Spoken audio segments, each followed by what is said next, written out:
Hello and welcome back to Sharp Cuts. My name is Garrett May alongside Josh Nickel. As always, welcome back to the show. Today is a very special edition of Sharp Cuts for two reasons. One, because we don't have a guest today, but that's okay because it's episode 50 of Sharp Cuts, Josh. 50 episodes we've been doing this. That's almost a year's worth. We've been doing this over a year, obviously. It's almost a year's worth of episodes. Like 50, how did we make it this far? Yeah, when you count lost episodes and like you moved and then my wife had a baby, like the stuff, the real excuses we had, this is like a year. We've been doing this for more than a year. Well, happy 1 year anniversary, Josh, for Sharp Cuts. And thank you all so much for listening. We got to try to stress that we've got to keep our subscriber count on YouTube above the number of episodes that we've recorded of Sharp Cuts.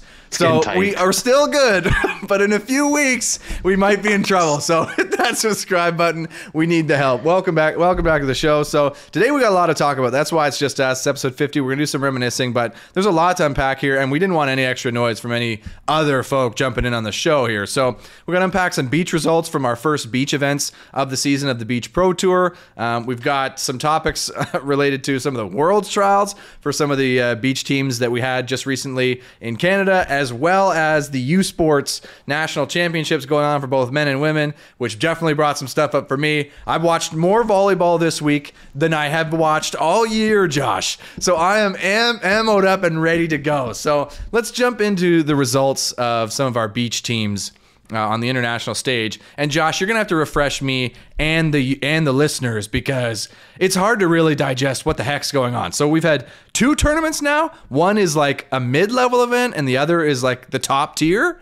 Yes, exactly. So the Elite 16. So Gary, there's been a couple rule changes since we last talked because Alex and Jake were talking about like why can an Elite 16 team play in a challenger? Well, the FIB stepped in and said if you hold the top 6 ranking in the world, you're no longer allowed to play in challengers. So they did try to massage that rule a little bit and box them out. So the challenger is the mid-tier event, but as you can see by the results in Mexico, that is the Wild Wild West. There are so many good teams there, and they're all fighting to be able to get into that Elite 16, right? So I thought it was super competitive. I mean, we talked about how you could get a free trial to watch these games that most of us will soon let it expire after this week. But I thought it was really good matches. I thought the stream was pretty good, but a few surprises with the results. I think it's going to be a weird year because not everybody, excuse me. There's a lot of new partnerships. It's a short quad. Like there's a lot going on. Yeah. Well, I mean, I'm glad that the stream was good because if they're charging you any sort of money, it better be some high quality. Imagine you're paying per month and you get on there at some grimy stream from the parking lot with some grainy potato camera like we've got on your internet connection right now. Well, that's what the coach camera was at the back. So when you go back and watch or you want to like review or debrief with your teams, it looks like it was filmed on a potato, especially the night games, Garrett. The night games are pointed into the light, so I can't even review the night games really. That's an absolute joke. So the quality of the stream that people pay for is better than what they give the coaches? The coaches was just a camera on the back on like whatever tripod there was. And like I said, like it is pointed into the lights at the night game. So it's hard to make sense of what's what. Oh, God, that's brutal. Okay.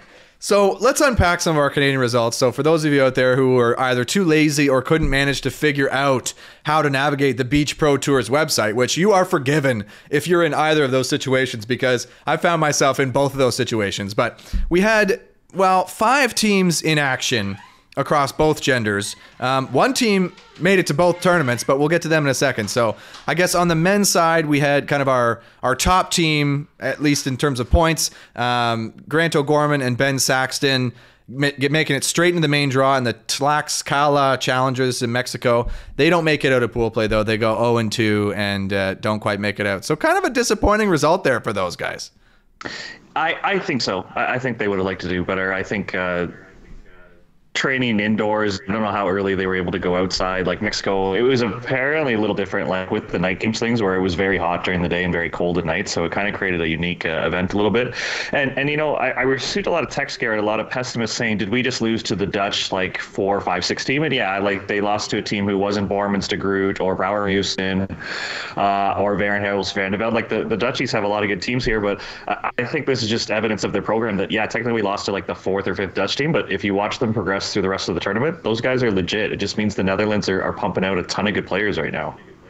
Yeah, but like, I mean, we want to be that. Like, that's the goal, is like, we want to have the 4 or 5 teams. So if our top ranked team in terms of points, I mean, argument on if they're our top team in terms of skill, but top teams in terms of points, losing to the 4th, 5th Netherlands team, like, what the heck are we doing? That's definitely not the result you want to have to start this kind of new Olympic try.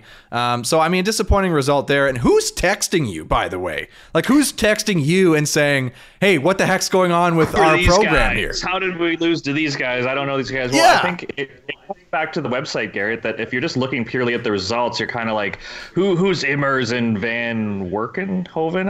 I don't even know the team's name. Who are they? Exactly. No, I think it's a like, fair criticism. But if you click on it, you see the results, you see them with their old partner, you see that the Netherlands, they're a well-funded, well-organized program. So, like, yeah, there's just people every once in a while who just look at the country they're playing and go, oh, how do we lose to these guys? But that's as good as a federation as there is right now, in my opinion. Yeah, okay. So, hey, well, Josh, if this is going to be me telling about Canada's losses and you making excuses, we'll let the viewer know. Comment down below what you think about this and Canada's results. Where do you sit on the fence? Well, the Brazilian team they played, Garrett, you might recognize. Did you not play Youth Worlds against Vitor? Yeah, absolutely. I mean, I know that guy well. I played him one time, beat him. I'm 1-0 against that guy. So, Ben and Grant, get it together. I mean, they did take a 4th, but they did team that Ben and Grant played in pool. So, yeah, good news is they started in the main draw. The bad news is they did not get a pool.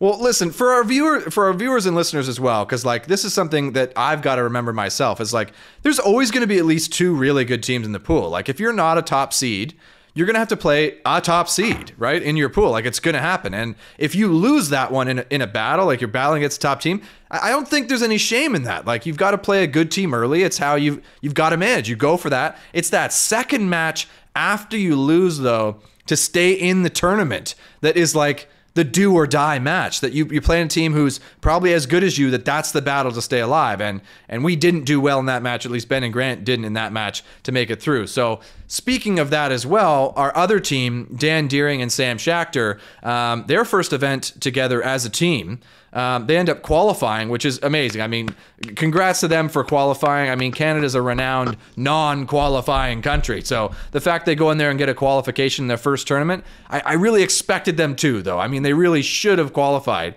So if they didn't, I think we'd be a little bit more upset. But they end up in the same situation, play a tough team. In the first, your first game, you're low seed to play a tough team. It's that second match that we end up losing as well. They lost out in pool after qualifying. I mean, I assume they're also got to be disappointed with that result. Yeah, like if you're following the players and you know the names and stuff, I'd say they had an easier qualifier route compared to some teams. Like I thought their qualifier, like they took care of business, but I mean 15-18, and then I think their second round was 13-14, 13-13. Something they had a pretty easy round, but then they get to pool and man, they face 2 really good teams where Brill Loziak are really, really good. I think Loziak is one of the best players, if not the best player in the world right now. They played the young Sweden guys who are playing at a very high clip right now, and they didn't end up playing them, but their other team in the pool was Lupo Rangeri, who the Italians, those are Olympians. For so, sure. I mean, but for Dan and Sam, though, like that Swedish team, that's a team that, yeah, you're saying playing well right now, but like that's a team you want to be beating. Like that's the team you come to the tournament to beat. Like, this is who we got to win to get into the next round, get some points, actually make some freaking money at this tournament, right? So, like, I mean, for both of our men's teams in action this past week, to lose those 2 games, that hurts a little bit me, because it's like, no, we got to be scrapping out, trying to get some wins in those tough matches. Yes, like I would say Sweden, very good. Like they're youth world champions. They've won a ton of medals on World Tour. Now they're starting to do it on the men's tour. But you would kind of label them as a gatekeeper team, where if you can't beat them, well, then you can't be taking 9ths and 5ths, because those are the teams you have to beat consistently to be, playing for a medal down the road. And I think they ended up taking a 5th at this event. But like, you're right. That's kind of like a good team, but like that's kind of the level you have to be at to be playing for money right now on the World Tour. So for the men, on the men's side, before we close out the men's results, what's the risk? Like if you keep qualifying and you make the main draw and you don't make it out of pool, like are you at risk to even struggle to get into the challengers? Yeah, let me pull up. They did again. They adjusted the points again this week, so I can pull up and take a look. But what I think the challenge is, Garrett, is they've now changed it to 3 out of 4 events go into your rankings. It used to be 4 out of 6, and somebody might say, well, that doesn't make a huge difference. Well, it does. It means you don't have many events to drop. It means you constantly have to be playing well. So if you were to lose in the qualifier of a challenger, you get 110 points, but that means that anyone who takes a top fifth at a future passes you. So there is like a natural slide there that the future team should be earning points. Like to win a future is 200 points.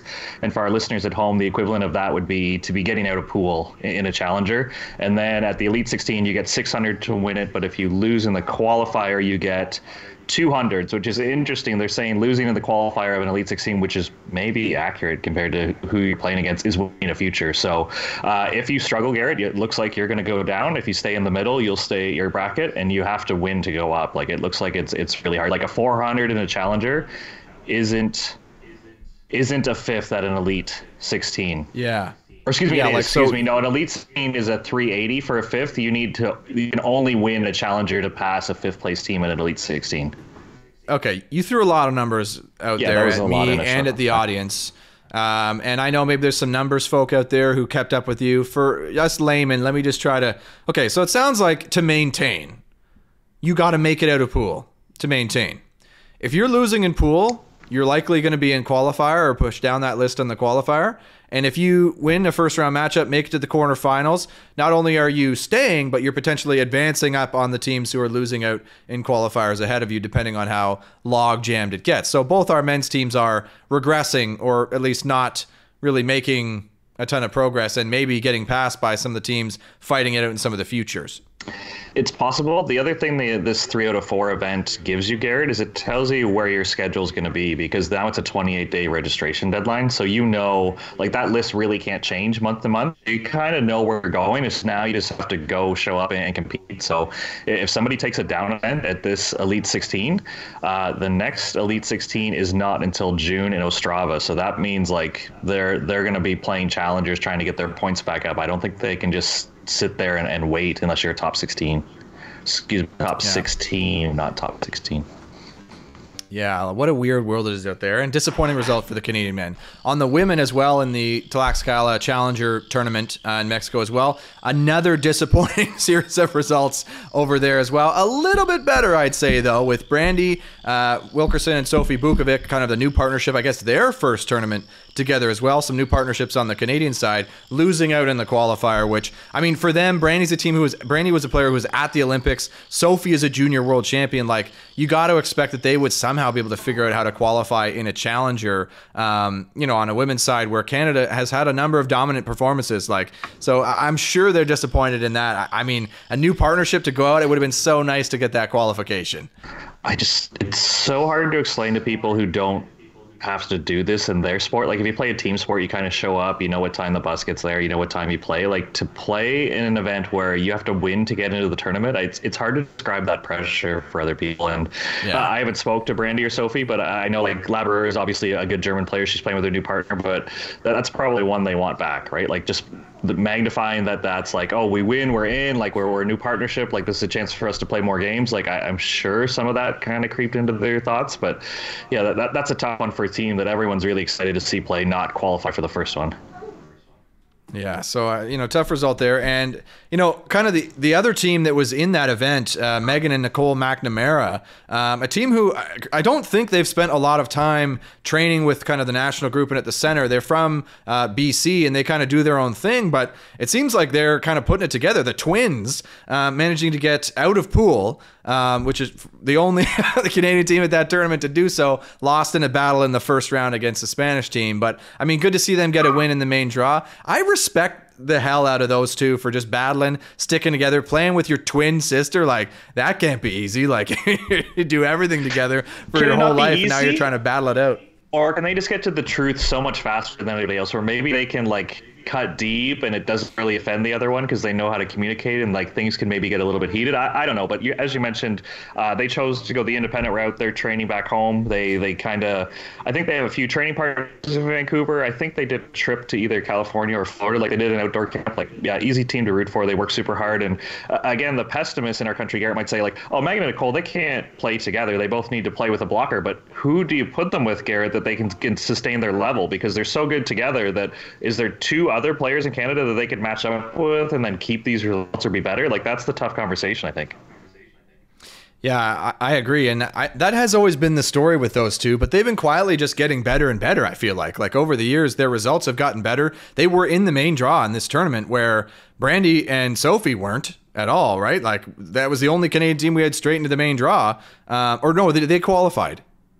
For this one, I felt like they were in. I think they had to qualify for the next one, didn't they? Let me check. We should know that here on this channel. I think I read that they qualified maybe, but either way, their team was... They were on the list, Garrett, and then I don't know if they got bumped in because there was a weird COVID scare. No, they had to qualify. They beat Poland in the second round, and they beat a USA team in the first round.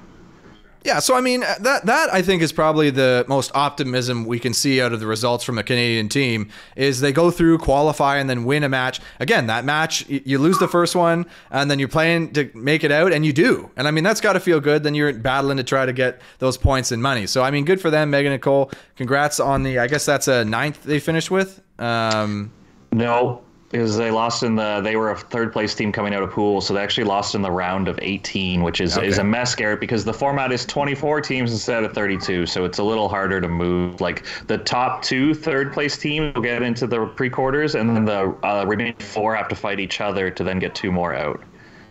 So they come 17th. Yeah.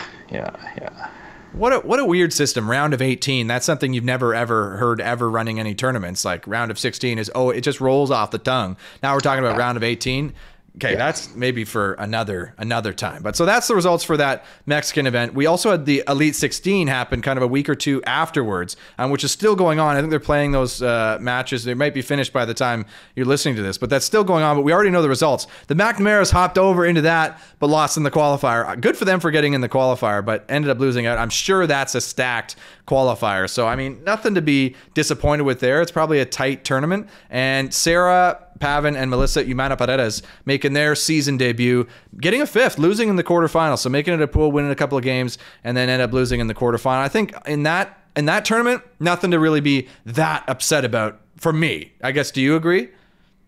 Yeah, and I think like Melissa had posted, if anyone follows her on social media, just like the level of intensity, because a normal FIB, yes, every game is good, but you put the top 16 and you put a 4-team qualifier on the end, like everyone there is a professional, like you got Olympians in the qualifier, like it's just pretty crazy, so you know that every match is going to be tough. So I mean, Stam and Shun, who medaled at the previous Challenger event, like they were in the qualifier of this event, so it just shows the level of depth and the talent here. I will say it's interesting.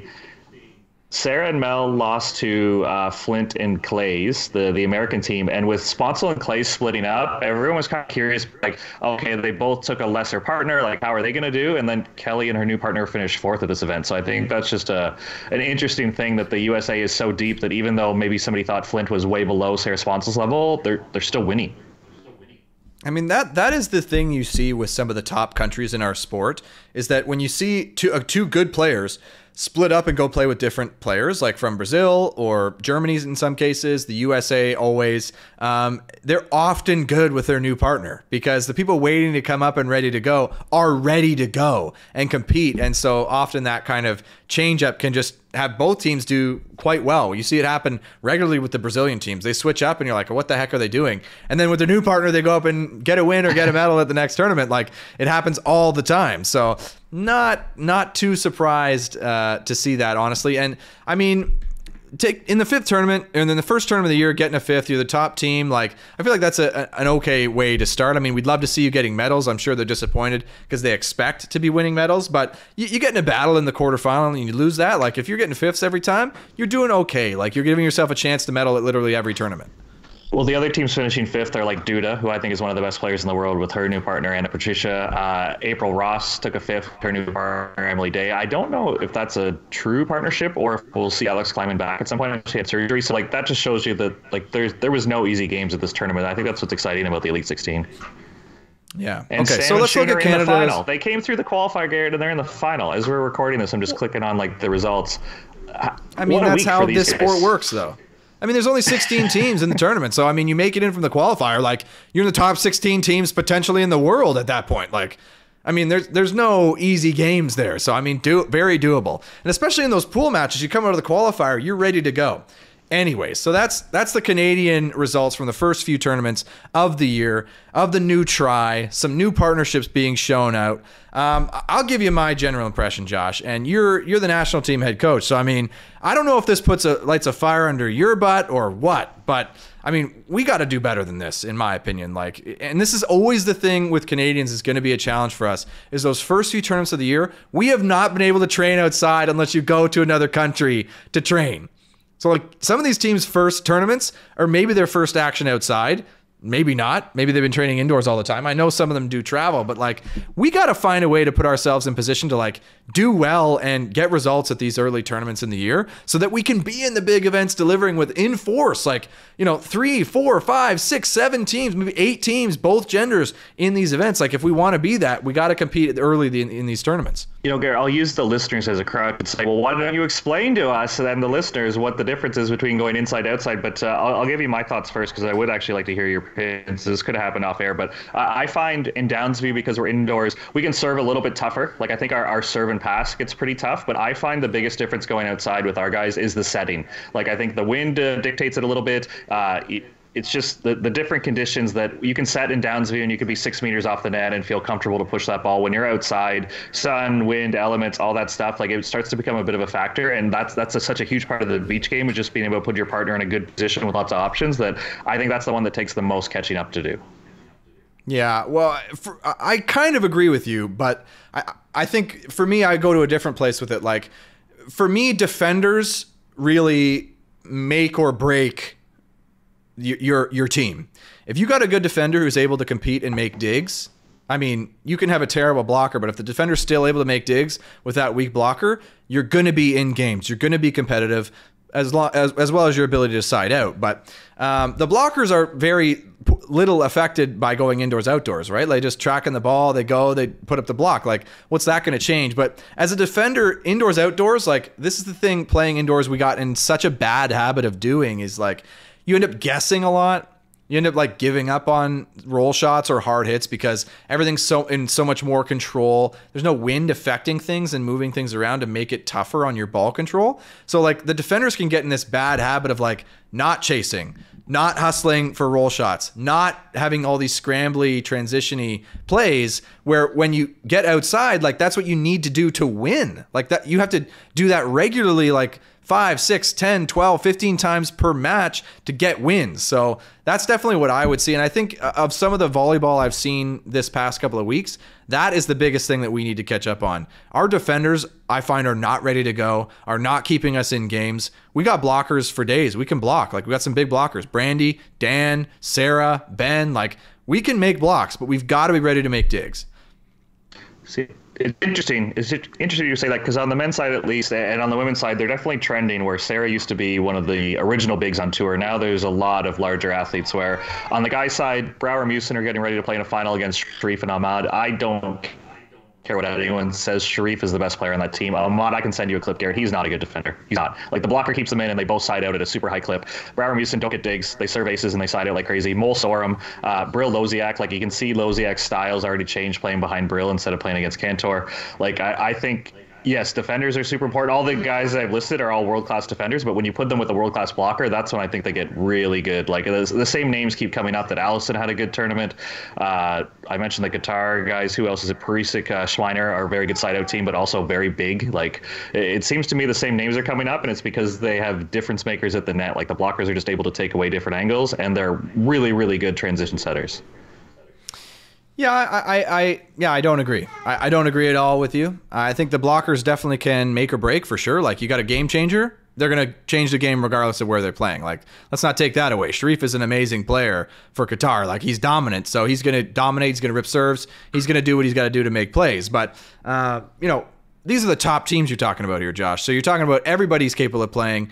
Everybody's siding out at a high level. Everybody's able to hit the ball at a high peak. So what makes the difference, right? Like Sorum, he's the defender, is like leading the tournaments in digs. Like that guy's making a ton of digs. They've also won matches before where he's got like 4 digs the whole match, and Mole has like 8 blocks for points. Yeah, I mean, good for him. Absolutely. I'm not trying to say that the defender is like, but for those tough matches, the competitive matches, the defender has to be in it. And if they're not a threat, they're not a part of it at all, I think you're going nowhere. At least in my opinion. So if you were in my position, would you be telling Sam to play with Grant then? Put the two best side-out players together, two pretty good defenders? Like, I just think the big... Well, are they the best side-out players? Possible. If they're the best side-out players, yes. Problem is they both side out from the right side. I'm trying to think. Yeah, if I were in your position, I'd be putting the two best side-out players together no matter what. Even if it was Jake and me?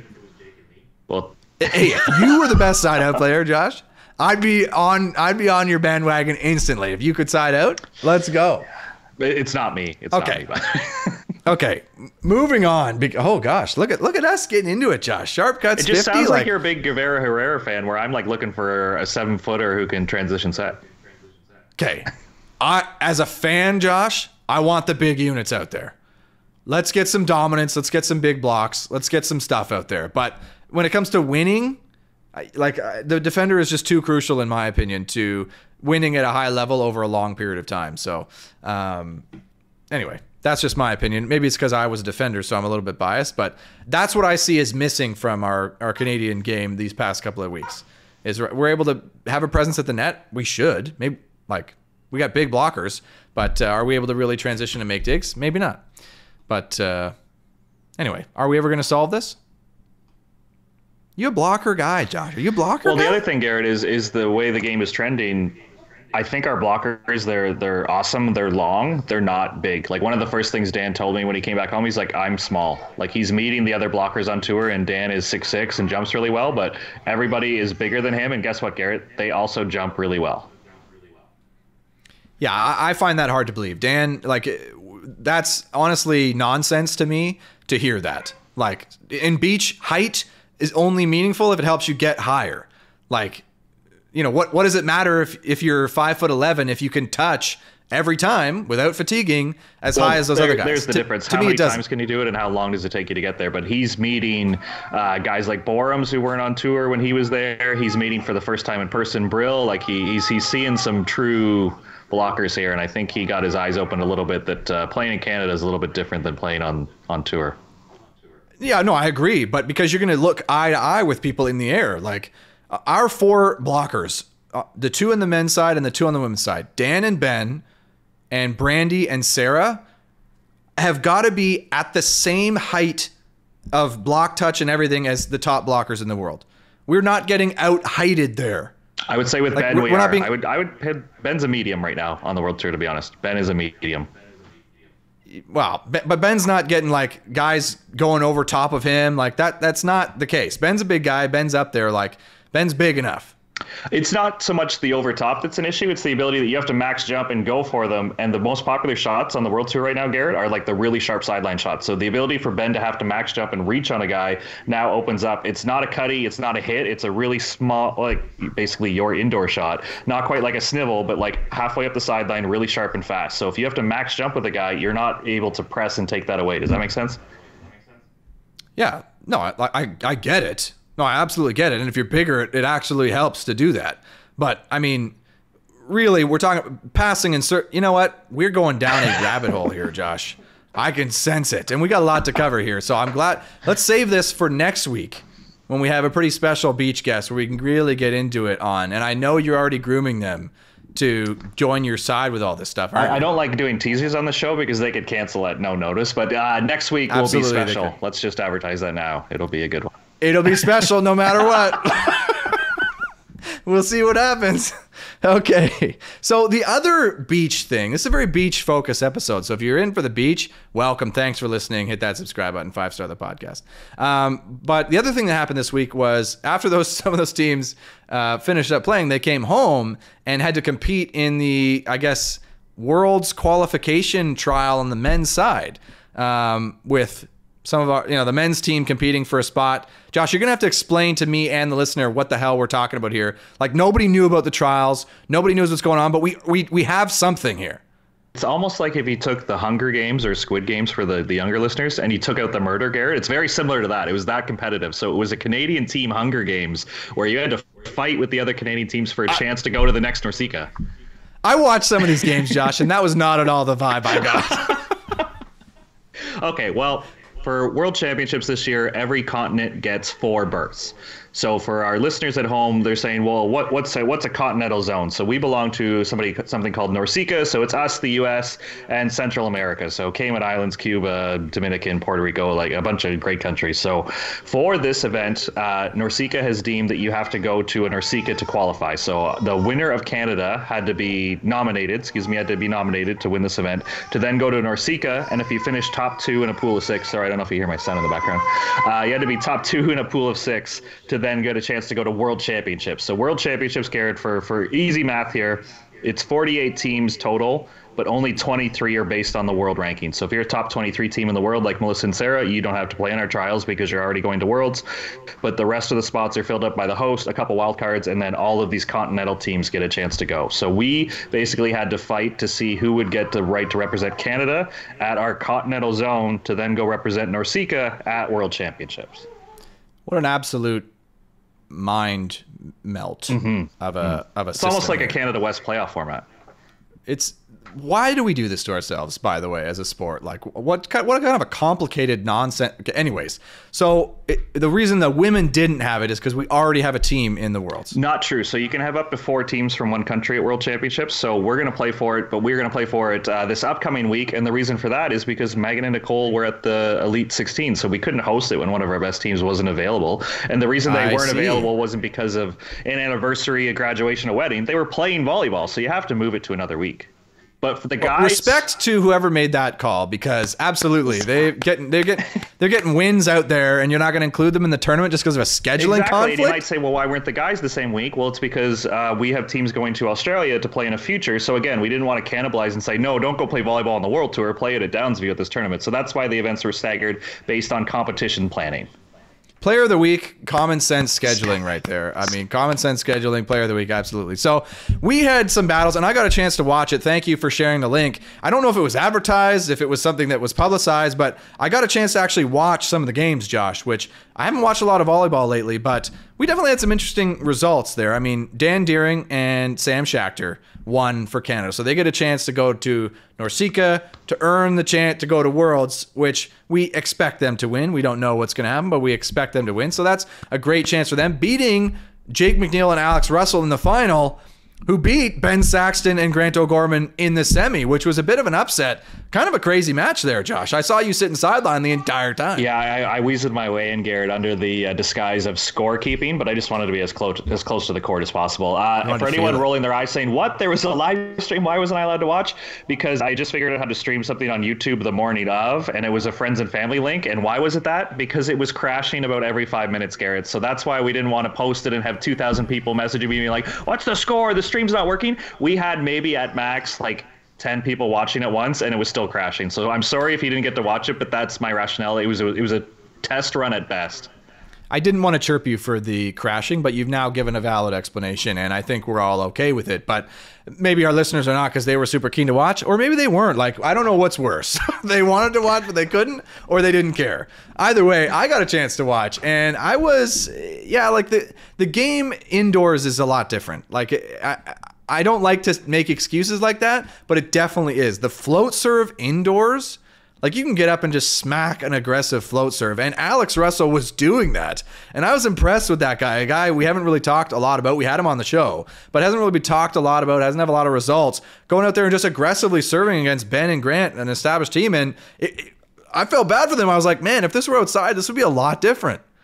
Fair point. Yeah, really fair point. So the reason we had to do it now, also just for more details, just in case somebody wants to send me some hate mail, the NORCICA is... I'm writing it already. The NORCICA is mid-April, and we had to have the team submitted by a certain date. So that's why we had to do it indoors at Downsview, because I don't know where in Canada we could be playing it. And don't say Vancouver, Garrett, because it was 8 degrees and raining probably if we were to do it. Vancouver. Yeah, it'd be 8 degrees and raining and cold out there right now. Vancouver. But it's a toasty 14 degrees. And people are not playing beach, though. That's there. I see no nets out there. So you have to be a top 500 ranked player to go to World Championships this year. So our tournament was only 4 teams, which is a great number to run a tournament. Garrett, what an arbitrary number, by the way, though. Oh, yeah. Top 500 player. Which is about 110 points if you're listening at home. So it's not nothing, but it's not But like top 750, top 1,000. Why stop there? You've got to be a top 1,000,000 player in the world to get like. Yeah, what is the boardroom meaning about that? Where the promoter says to the FIB, "We only want the best players at the World Championships this year. Why don't we cap it?" And the FIB goes, "Okay, only top 500." Top 500 teams, top 500 players. Players, not team. Okay, so top 250 teams. You only have your Elite 16 with 16 teams. You're 250. You got to be in to make it to the Worlds. What a weird. Anyway, so are we talking about that rule? I think it's a weird rule. But it's a weird rule. Anyway, it opens up the door. It sounds like. I think it's just a way of policing, saying that if you want to go to World Championships, you just can't hide behind your continental and play that and be like a smaller country. That you need to be playing either your continental zone, you need to be playing in futures. You got to be earning points. You can't just wait for this one event every 4 years, 2 years, right? Whatever years. Right. Okay, so I have a few gripes that I've got to air with you, Josh, before we move on to take it from the top Players here, of the Garrett. Week and Clowns of the Week. I got a few gripes I got to air with you. What the hell was with the girls practicing at the same time we're playing these highly competitive, important matches, and you guys are squished against the wall? You don't get the middle court. There's 3 courts at Downsview. You play on the right court so the girls can practice on the far left court. What is going on over there? First of all, did you see that was the flattest that court's ever been? I raked it Monday after work. I raked it Tuesday after work in preparation to get it ready for Wednesday, which I came in early and raked again. So that court was pristine right there. You tell Brandy she can't train. Like, how's that a fair conversation to say, stop everything, the men are having the trials, the women's program, you're not allowed to practice? Like, I think that was the only compromise, was to move us to the third court. Well, I mean, hey, we just praised your common sense scheduling with the women's team, which we'll praise again. But I was like, no, what are you talking about? We're having a full-on competition. It's competition day. We have a competition. Sorry. Like, go train outdoors. Like, do a weight room. Like, you were not it's training one outside day. in Toronto, like, no. it's 2 days. Whatever it is, like, we can deal. Like, we can figure it out. Like, oh, no, I can't train. Sorry, maybe I'm being super insensitive here. But, like, I was like, oh, here we are in the corner, like these guys, like the wall's right there, like they don't have the space, they got to run out. Like, not that they needed it much, actually. No, it didn't happen that often, as often as you would think. Much. More roofs than walls. Now, my other gripe was the raking, because you're right. The court was pristine. Like, it looked great. It looked level. Didn't look like a full cave, like a bowl. You weren't playing in the bowl. So, I mean, kudos to the rake job there for you, Josh. But also, just the image. And I know we're not doing this for show, but the image of big win in the final. Yes! We're going to the Norseca to represent the Worlds. Okay, get out the rakes, rake out the court. And the guys go and start raking the court immediately after. Okay.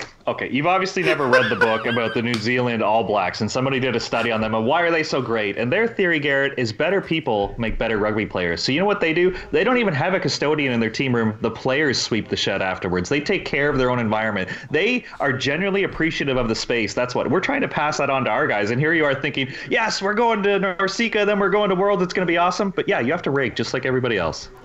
No, I get it. I get it. Share the load. I'm not trying to be a dick here, but at the same time, just the image, like the visual of it, competitive match, like huge, like you're fighting against your countrymen, like it's tough.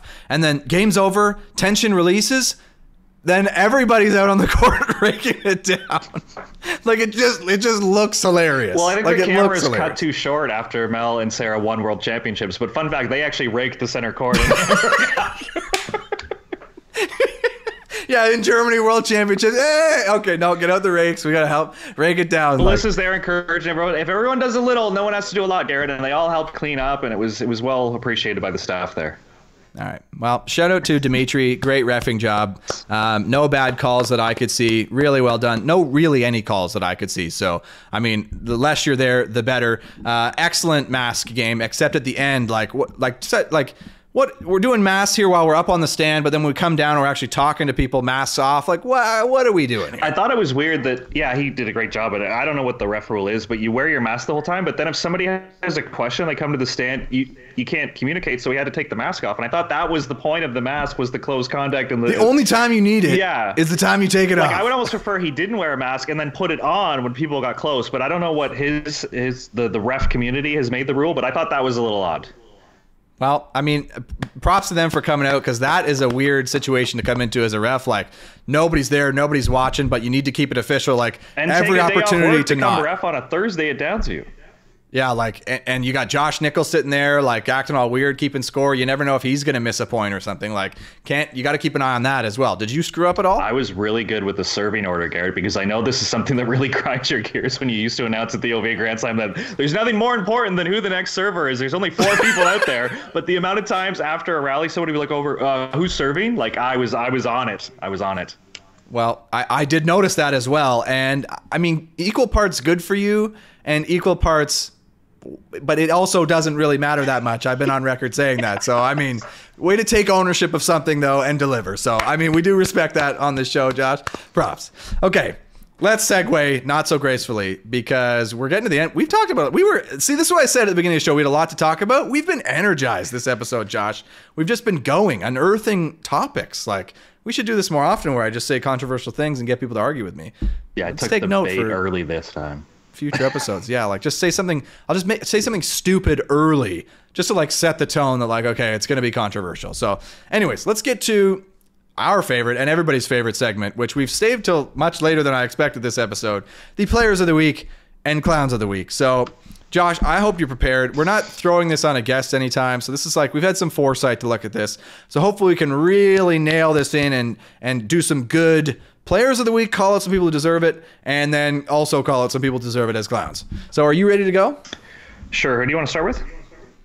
Let's go player of the week for you, buddy. I'm going to go from Poland, Loziak, or if you're truly Polish, I think it's more of a W sound at the start, Woziak. So Garrett, when he picked up a new partner, him and Cantor, you've played against them. They used to run like a pretty fast offense. They wanted a 2-ball. They want to set it like pretty fast and spread the court a little bit. And then he picks up this Brill guy who is maybe the nicest guy, Garrett. I don't know. I've never talked to him, but he's a Gronk. He's a big dude. He moves pretty slow. He just wants to hang and bang. And everybody's like, oh, I wonder what's going to happen to their style. I wonder what they're going to do. All of a sudden, Brill's hitting 2 balls. He's hitting back sets. Loziak's doing the same old same. Like, they're playing at a super high level. So they did really well. They won the first challenger. They finished 4th, losing to Norway at the Elite 16. Like, that is a up-and-coming team where everybody was kind of like, oh, clashing styles. What are they going to do? You know what they're going to do? They're going to do what Loziak wants to do, because he's the best player in the world right now.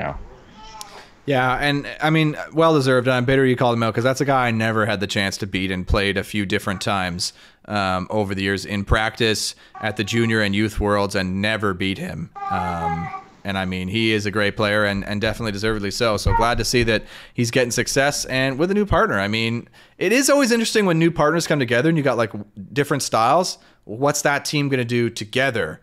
You know, and to see that. So we'll have to see that with some of Canada's new partnerships as well. But it sounds like Brill and Loziak keeping it rolling with the back sets, quick sets, stuff like that, which I hated as a player because I thought it ruined the game. But as a fan, bring it. I want it all. Give it to me all. Like, it's exciting stuff to watch. Good player of the week, Josh. Like, topical, relevant. Hopefully our listeners know who that is. If they don't, I mean, abuse Josh in the comments below. Okay, so my player of the week for this week is all of the Can West teams competing in the U Sports National Volleyball Championships. Every single Can West team, and really by extension, the entire Can West division. They sent 8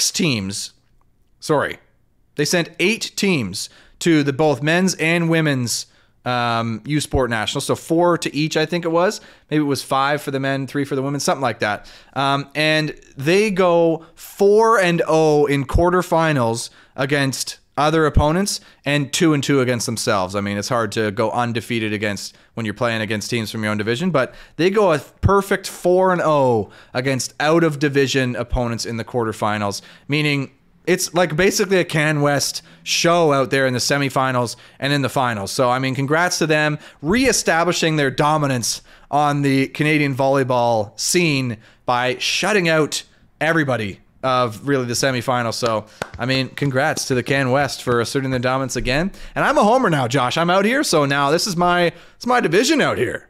Take it. So, I mean, we are the... I'm going to say we. Is it too early for me to say we as Can West? Probably. But I'm going to say it anyways. We are the best division in Canada, and they asserted it again. I just hope they accept you and not just see you as an OUA guy. That's what I hope.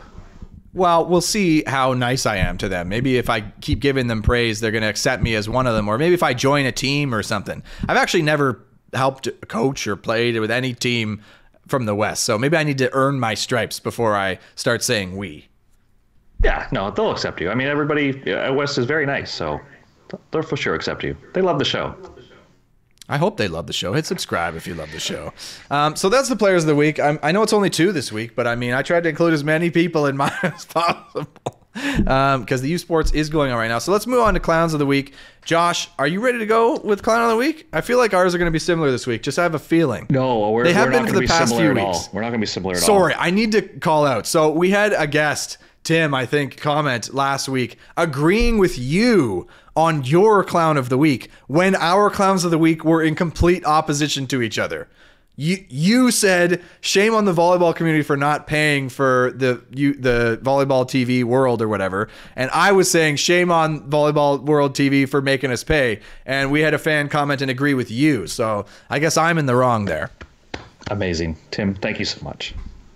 All right, so are we going to do it again? Are we going to repeat with conflicting clowns of the week? No, mine's a weird one that came up. I was actually watching a seniors game, and I was thinking back because I had helped this athlete email coaches and go through the recruiting process. And Garrett, there were schools who told this young athlete that, no, we have a libero in your year, or there's somebody ahead of you, or you have this. So this libero is about to finish their OUA career. They've been to national 3 times. They've been an all-star. They've got 3 OUA gold medals. They've had a heck of a career, Garrett. And there's teams who are still just drowning in mediocrity. They haven't made the playoffs. They haven't been to nationals, but they told her, oh no, we've got a player. We've got a player. So I'm just blaming the general recruiting philosophy of the OUA, where if they think, oh, if we have Garrett May at left side, we don't need to recruit a better left side behind him, because why would we need 2 good left sides? And I think it's on display right now in the province, Garrett, where U of T, Zane, friend of the show, didn't play at nationals, so they had to start a rookie. The first match he's basically starting for the team. So why do OUA coaches insist on not hoarding as much talent, where if somebody emails you and says, I would like to go to your school, and they say, no, we're covered. We have one of those already. Well, what happens when you lose your one, Garrett? You're trash. You're absolute trash. And I don't know why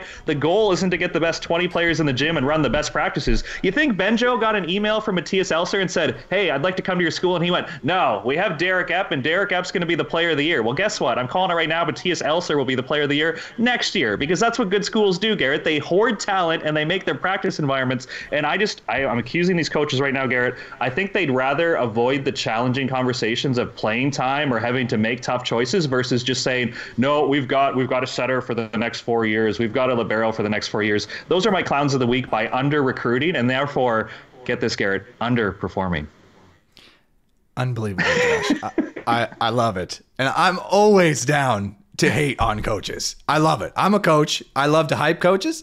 I love to hate coaches. So the OUA on the recruitment strategy, I think it's maybe improved over the last, hard to really say that, but yeah, I agree. And I mean, not to name names, but it sounds like if there's a player who's won multiple OUA gold medals and is trying to transfer maybe for their last year, like they're transferring to a different program or something like that, and you're saying no, like if you're just saying no ever to a good player. No, we're good here. We're good here. You're an idiot. So I'll go on record and say that. Like, you saying no to good players? What are you doing? And obviously, maybe trying to avoid that tough conversation. I'm a family friend with these people, but it's fun to look back at their career and be like, wow, look at all the gold medals you have. And during that same time span, these coaches who told you, no, cupboard's full, we're good. Irrelevant, Garrett, I'm telling you. Yeah, well, I can feel the disdain in your voice, and I love it. I love it when it's not directed at me. So, and I'm also laughing, Josh, because it sounds like your clown of the week is the entire OUA coaches. Probably the bottom half who under recruit because they think, oh no, we've got one already, Garrett. Why would we need 2? Okay. So my clown of the week this week is also the OUA. Okay, so I mean, one week we're counter, the next week we're totally in sync for a totally different reason, though, Josh. So And I'll put it on the coaches too, just so we're even more in line maybe. But my clown of the week, yeah, the OUA, because get this, Josh, U Sport Nationals, we send 5 teams, but on both genders. I say we. I should stop saying we. I should say they because I don't live there anymore.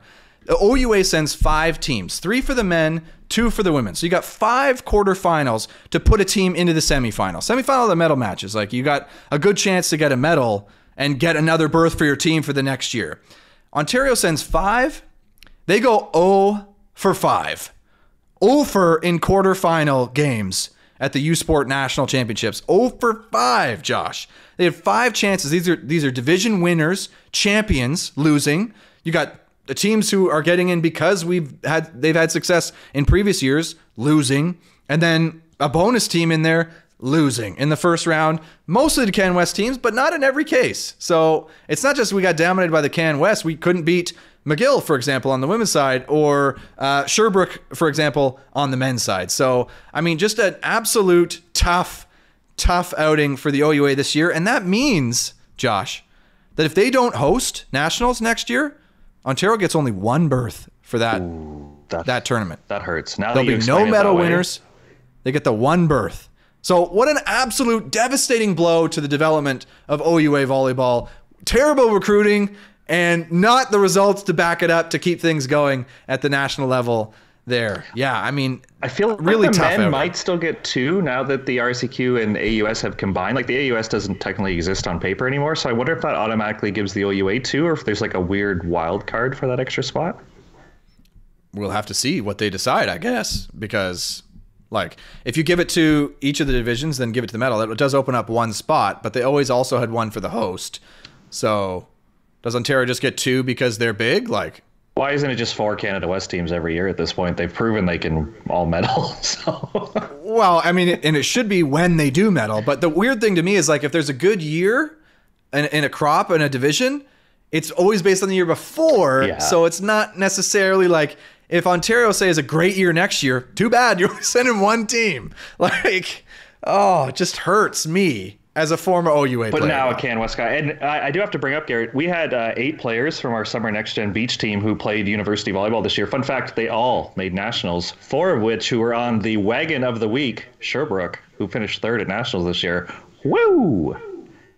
And were the other 4 on the 0-5 2 on representation? U of T, so that one hurts a little bit. But I mean, you take away Jasper, friend of the show, the starting middle, Zane, friend of the show, the starting setter, and their libero got injured during the quarterfinal match. Like, you lose your lib, middle, and setter. That's tough to come back from. Anyways, 1 is on Alberta and 1 is on Calgary. So I mean, confirmation bias, but summer tryouts May 13th to 15th in Toronto. Be there, Garrett.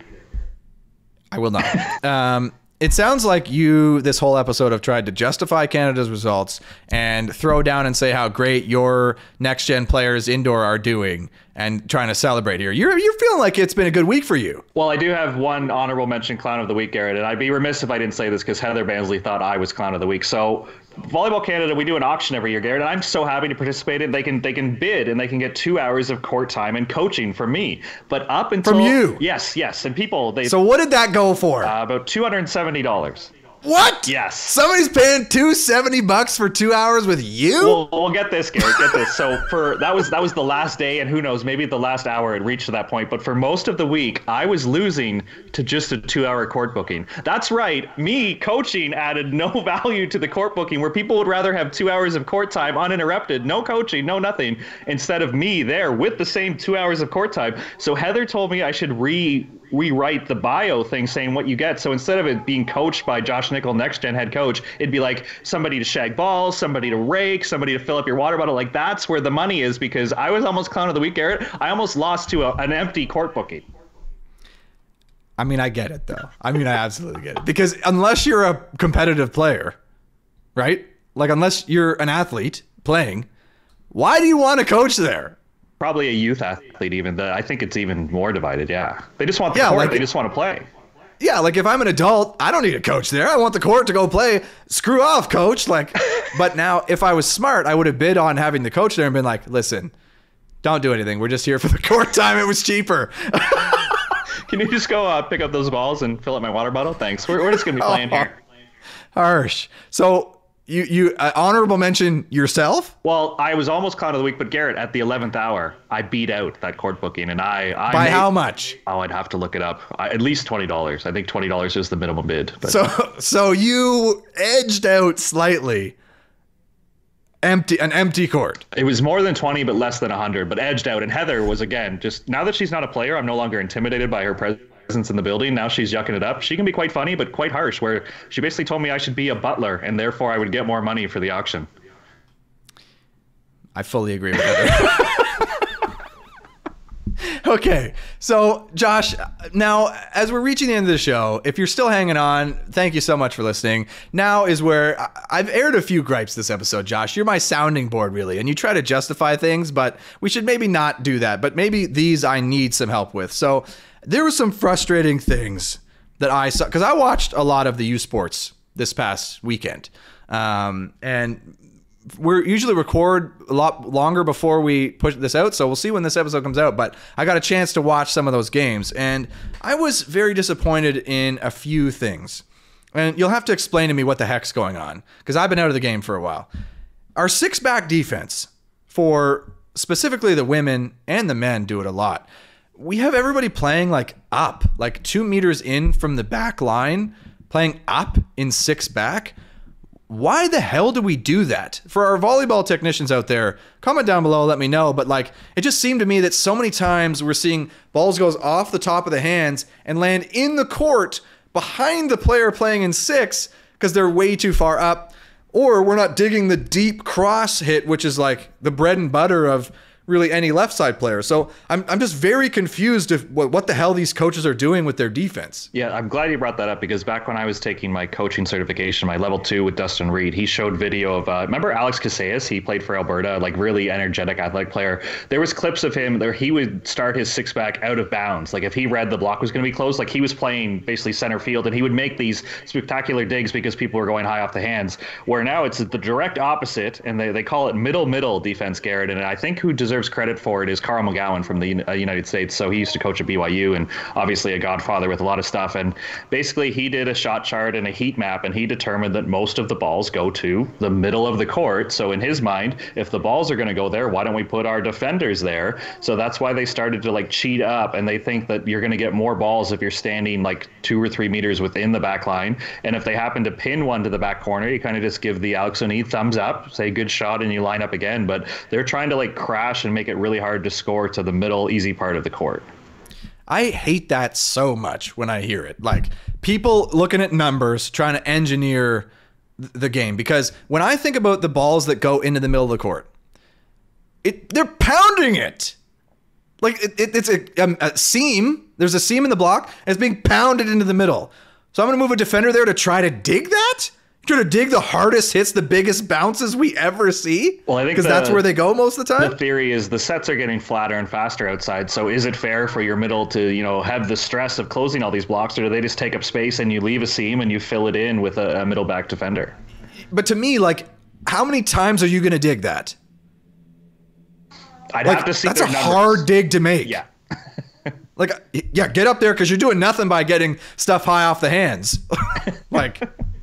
I also disagree that the offense is getting faster and faster now when you look at the stats, and overwhelmingly the amount of sets that are going to the left side is like 3, 4, 5 times to 1 to the middle. But we'll get to that in a second here. But to me, I'd almost prefer, and I hate this too, but I would almost prefer having the six back slide all the way line side and have your right side blocker like press into take the middle and then try to make a line dig, as opposed to crashing the middle. That's how you get hit in the head. Like if you move up, you're getting hit in the head if somebody hits it deep. Like I hate getting hit in the head. I never wanted to do that. And 2, you're missing high off the hands. You're missing deep corner. You're missing deep like tips and stuff like that going that way off the top of the block. Like I don't get. Maybe on the international stage where you look at maybe like a quick middle attack, maybe I can make a dig. But in U Sport where we're not real, like I don't get it, Josh. You told me where it comes from, but I still don't get the justification. I'd have to see the numbers compared to, do they get more digs off the hits through the seam than you would be getting these high off hands? Because you're right, there's a lot of uncontested shots that if it flew out the back off the blocker's hands, nobody was getting those balls, right? Well, I mean, I'm not saying go out of the court like that other guy, because like there are balls that go into the court, but I'm saying be in the court, be deep, get the deep corner hits, get the deep hits, and then also be ready for the stuff off the hands and leave the tips and stuff to the front row players is just what makes so much sense to me. And so I was just frustrated to see how many, because I was noticing how many times, oh, that's a missed dig there. Oh, it's going deep. They're not ready for it. They're like hand digging out of 6. And I just thought that's super crazy. Did you see a lot of outside hitters hitting cross-court corners though? Yes. Okay. I don't feel like that's the common shot anymore, where I think that's still like a great zone on the court to hit. I just didn't see too many outsides really like hitting it to the deep opposite corner. Yeah, like to me, the best left side women particularly that I watched play have that deep corner. The amount of shots, Josh, that I saw go deep into 6 around the block cross, like the block is so heavy line that they have the entire court cross and it just goes into 6. The player's too high up and so they can't dig it, explodes off them or lands in, was like a high number. And I was getting frustrated, Josh. You've calmed me down a little bit telling me where it come from, but it's still, you haven't offered an opinion on it. It's tough to say. If I was coaching indoor, where would I put my 6-back defender? I could tell you. Is it tough to say? I could tell you I'd be training my outsides to hit the deep part of the court, because I didn't see too many people pinning the balls to the back corners, where I think where it crosses the defender and where it's landing, that's a really hard ball to dig, to be honest. But I agree. So that gets me into my next point that was super frustrating, which was the absolute boringness of our, I'll call it mid-tier level of play. Like if you think pro and national team is top tier and club and youth is lower tier, mid-tier being like young adults playing, university or whatever, if there's a club system or whatever, how boring our mid-tier of volleyball is. How every team does basically the exact same thing. Some teams shake it up and I really love to watch them, but most of the teams do the exact same thing. And the lack of combos that we run at the mid-tier of the game is devastating to me as a fan. I'm watching the same damn thing every time. Pass, set outside, hit off the block, tip, dig, something. It's not good enough. We can't run a middle. Set outside, off the hands, block, tip, dig, and just goes on and on from there. And it's just whoever can execute the best wins, rather than, oh, let's try to mix it up. Let's try to do something else here. Like, do you also have that impression?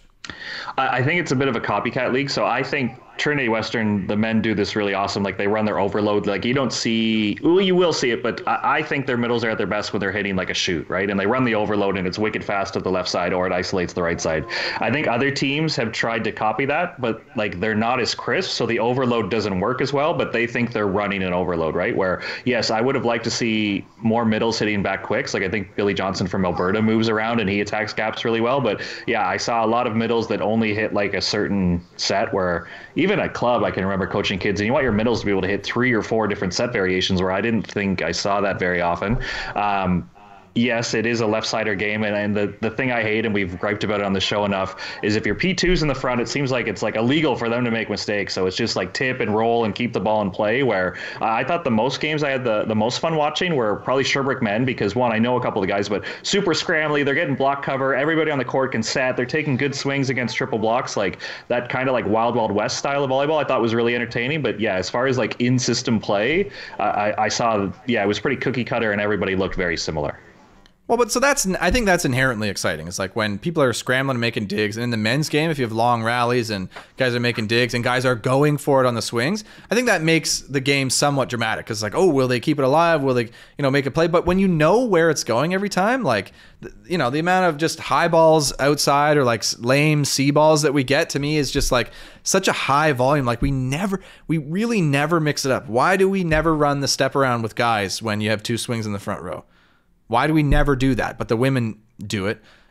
I didn't see many women doing it when the games I watch as well. Right. Like, we're not doing that a ton. Why do the women really never run shoots reliably? Why do we run so many 51s? Like, especially when our right side's in the front row, shouldn't we mostly be running shoots by default? If the pass is off the net, how often are we running middle? So few times. Like, I'm just kind of disappointed in the entertainment value of our mid-tier of volleyball, because it seems like the amount of unique plays we do in a game, and I'll call unique like a back quick or a shoot or like some sort of combo, is like maybe 5 in a 3, 4, 5 set match, like just such a low number.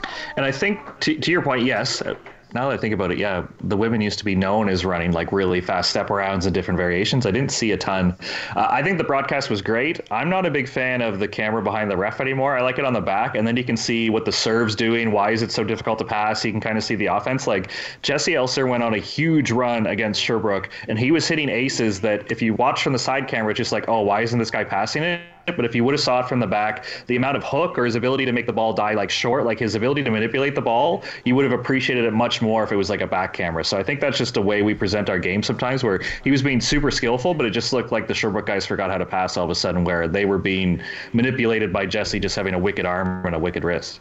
Yeah, I get that for sure, but I don't want to give any of these players, and I think it's the coaches, a pass on it, because it's like, if you're in system, great, but if you're in system and not siding out at a high clip, like if you're only siding out like 20% of the time, first kill side outs, like on in system, like that seems like super low to me. Like, can we not mix it up when we're in system and get some interesting and exciting things going on? I'll use an example. McGill with their middle ran meter balls in transition with their middle. Why the hell not? If they're only going to put a double block on it, run a meter ball, let her go and pound it. Absolutely. And it worked, and they did well, and they beat UFT women in the quarterfinal with that play. Like, I mean, it makes so much sense, but we never really see teams do that. And it's weird when we see stuff like that. I wish it was better for our sport. Oh, run a meter ball in the middle, Garrett. Oh, that's so amateur. That's so 14U. Well, like, what? Yeah, I'm down for that. Like, or run a step pipe combo. Like, have the middle go step and have the right side come and hit a pipe. It's not that complicated. It's 2 things we do anyways. But just do it, because like if you get the middle going, then you come in, like it just works. Like it's fun. It's exciting. I don't know if you follow any of the Trinity Western guys on social media or their own account, but when they have their camera person collecting video from the sideline and you see how fast their pipe is, that's just so beautiful to see, like Brody Hofer coming over the top of the middle, and how I think that showcases how hard of a decision it is for the blockers, because it's like so quick and on their shoulder, where again, just another way to like display our sport and show how difficult it would be, other than like, oh, Trinity ran a pipe and they scored again. Yeah, no, I agree. And I mean, if you can run the pipe effectively, and I think honestly for them, if they ran that pipe even a meter slower, it would still be as effective. Like, could be. You know what I mean? It's overkill at some point when you got a good hitter with 1 or even 2 blocks on a pipe. You're gonna score most of the time. Like, and I just get so sick of all this left side play as a former left side myself, who did the exact same thing every single time. It is fascinating to go to the box score and you're watching the game and you're like, oh, that was like a pretty good set. But then you watch and like Brody Hofer gets 40 attempts at the end of the game and like the middle got 12. And it's like, oh, like I thought that was well balanced, but no, it wasn't even close. Yeah. And now I'm noticing that, now that I'm paying attention, like something clicks and I'm like, set middle, and they never do. It's like, oh my God, like we need to change something about our sport, Josh. And it starts with us. Not, because if you're still listening, thank you so much. Josh and I could talk forever. This is nice, Josh. Should we do this more? Like, just you and I? Comment down below if you like the Josh and Garrett only episodes, if you're still listening. Or if you hate them, please also let us know, because we'll fill this with other people so you don't like us that much. That's okay. Well, that'll do it, Josh. What did you think? Should I ask you what you thought? Thought it was good. For the listeners at home, we changed our recording date just to get this one in. And when you mentioned at the start you were prepared and you had all these topics and you did your research, I didn't know which week was the start and end for player and clown of the week. Like, I was a little frazzled. I think you righted the ship. You carried it. Your energy. You poked the bear. I think you picked a fight with me automatically so I could get into this one. I thought it was overall a really good show, considering 50 episodes, no guest. We don't need a guest. And I love the big self pat on the back to finish, Josh. Absolutely. I mean, you've been doing it all episode, and I'm happy to embrace with you at the end. And what a great episode by us, Josh. Yes. I do have one shout out, Garrett. We just recently ran a March break camp, and one of the athletes, it was a younger camp. I think she was 14 or 15. She says, "My brother loves your podcast," and I go, "Oh, he must be the one who's listening, and she laughed because she gets that joke. So shout out to the Mercer family for listening to the podcast. Who knew, Gary? We have listeners who now are connecting in person. It's just such a joy to be told that somebody likes the show to your face. It was just, I'm still walking tall from that compliment, Garrett. That makes me feel so much better after the end of all this. 50 episodes in, so thank you so much. It's for the kids. And thank It's you. for the kids. Thank you, Josh, for just keeping it real. I mean, I was trying to have a little bit of a celebration at the end here, like cheer it up, but then I realized that we'd probably have to go and rake something afterwards, so I'm just not into that. So let's not go there. I'm not trying to rake. So great episode. Thank you so much for joining us. That'll do it for this one, and we will see you next time.